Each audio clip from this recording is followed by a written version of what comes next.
नमस्कार दोस्तों, स्वागत है आपके अपने YouTube चैनल में। यूपी टेट की पहली क्लास में आज देखते हैं मैथ के बारे में। मैथ में पहला टॉपिक लेते हैं त्रिभुज के बारे में। त्रिभुज का क्षेत्रफल संबंधित आपके एग्जाम में एक सवाल यहाँ से जरूर रहेगा, ये वादा करता हूँ। अगर केवल फार्मूला आप लोग केवल याद कर लिए हैं तो यहाँ से सवाल आपके बन सकते हैं। तो आइए देख लेते हैं सबसे पहले त्रिभुज के बारे में। त्रिभुज होता क्या है?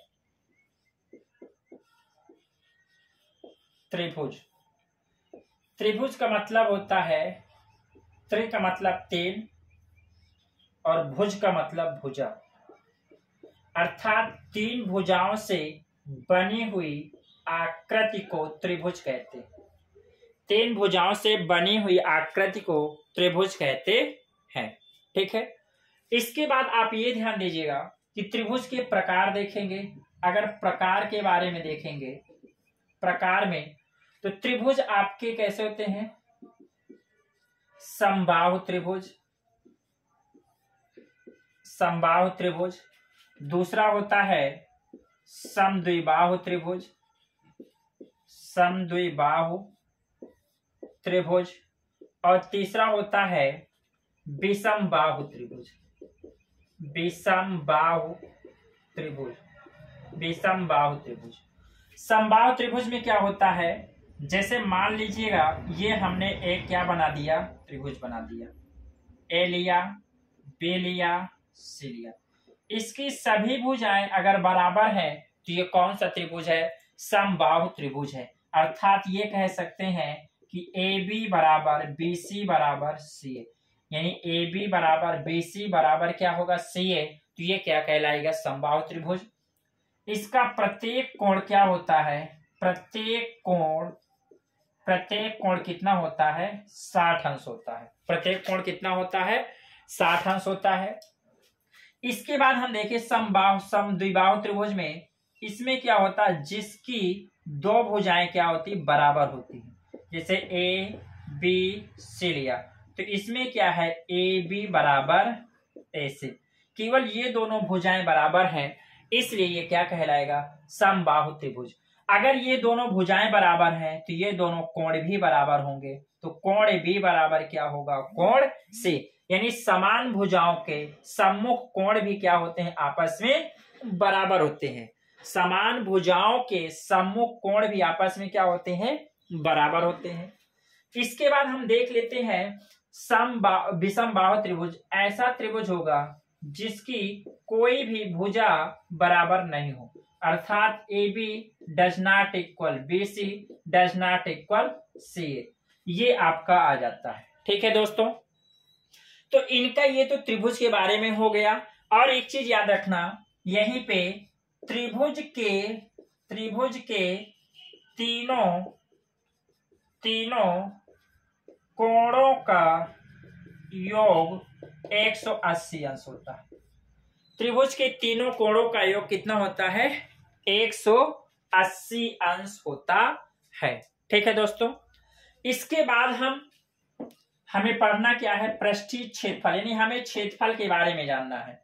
हमें किसके बारे में जानना है? क्षेत्रफल के बारे में। तो अब देखिए समबाहु त्रिभुज का अगर क्षेत्रफल देखें तो ये आपका समबाहु त्रिभुज, ये आ रहा कि नहीं? ऊपर देखें। ठीक, इसको सफा कर देते हैं। नीचे स्क्रीनशॉट ले लीजिए आप लोग।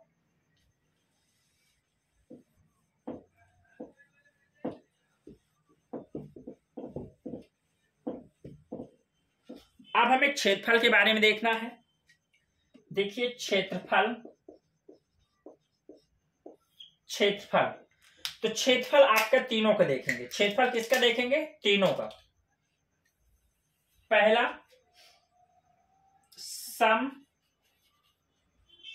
समबाहु त्रिभुज,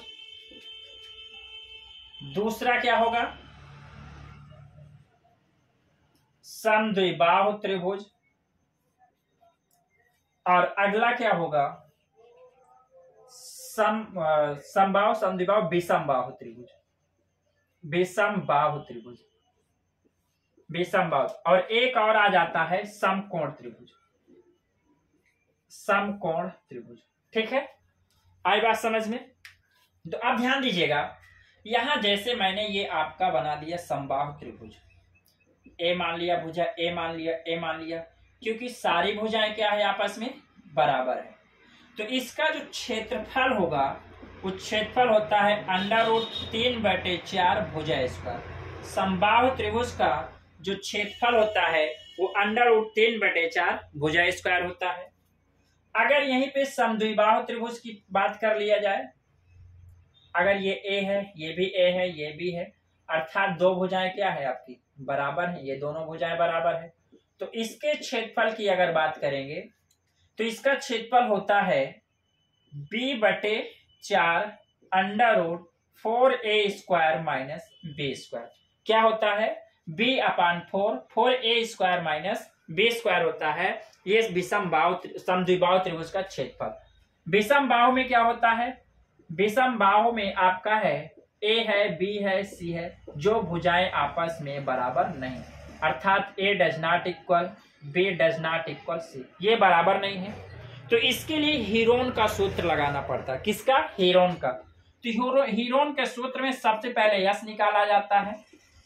जो यश होता है भुजाओं का योगफल बटे कितना होता है 2, और यहीं पे त्रिभुज का क्षेत्रफल अगर निकाल देंगे तो कितना होगा, त्रिभुज का क्षेत्रफल निकालेंगे तो √S S - A S - B S - C, ये आपका क्या हो जाएगा सम यानी विषम बाहु त्रिभुज का क्षेत्रफल क्या होगा √S S - A S - B और S - C, ये आपका क्या हो जाएगा फार्मूला बन जाएगा।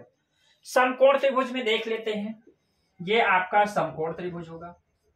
ए मान लेते हैं, बी मान लेते हैं, सी, ये कोण 90 अंश होगा।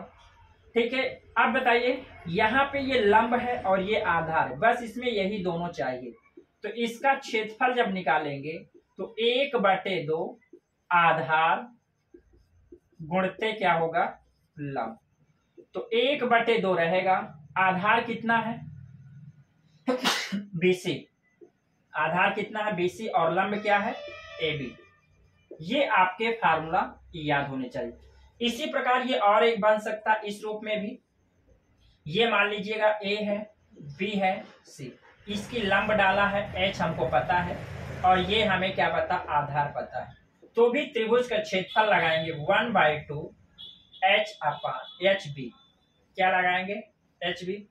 दोस्तों आई होप आपको ये त्रिभुज के क्षेत्रफल समझ में आए होंगे। ये सारे फार्मूला रट डालिएगा, इनसे बेस 100% कहता हूं आपके यूपी टेट एग्जाम या सुपर टेट एग्जाम में आएगा। इस YouTube चैनल को आप लोग सब्सक्राइब कर लीजिएगा।